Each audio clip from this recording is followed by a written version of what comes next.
Hey guys, I'm back. We're talking about literary film criticism. I just have to say before we start that I'm not a camera person. I think much better on paper, just writing. But anyway, it's cool. So we're all doing the camera thing. That's fine. I chose the movie The Boy in the Striped Pajamas as my film.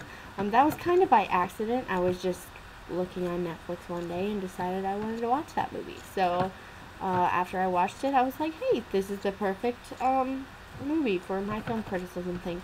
So that's what I'm using. It's definitely a good movie.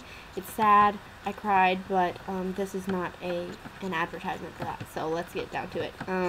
For my paper, I think I will start by introducing it using some short parts of the film. I'll probably explain a few parts just so the reader can understand what it's about. Few facts maybe I'll throw in there, like the director, the fact that it's based on a book. Maybe I might throw in a few of the differences between the book and the film, just depends on how the length works out. But most importantly, I'll tell you in the intro that my approach to this will be the sociological approach, and I chose that mostly because it's the only approach that makes sense since the film is based on the Holocaust. So then I'll share in my thesis that my main points will be the world events that play into this plot, first of all.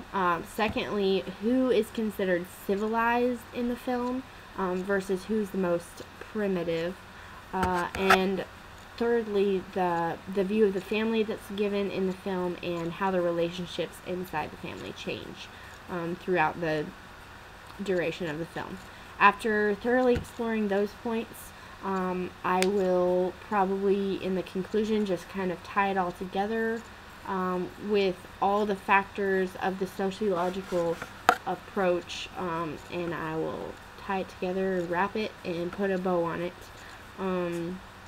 So mainly with the sociological approach in each of those main points, I will be focusing on the events that surround the making of this movie, not just in the plot itself, because it's a fictional movie, but the events that it's based on, the era in history in which it's written, maybe the director's point of view a little bit on the events that are actually happening.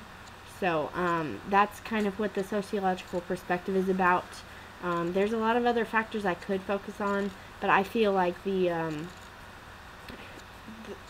world events, first of all, second of all, who's considered civilized, and thirdly, the view of the family is the most important to this film, because in this film, the events are surrounding the Holocaust, and then there's a lot of debate on whether the film is about a little boy who's debating whether his dad is good or not, because his dad's actually a soldier for the German army, and he's a Nazi, and he says, well, I've never thought anything bad about my dad, and then he meets a boy who's in a concentration camp, and his view kind of changes slightly.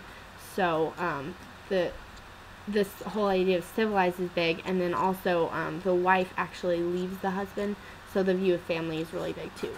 So those are the three main points I'll be focusing on in my paper, and then my approach is the sociological. Thanks.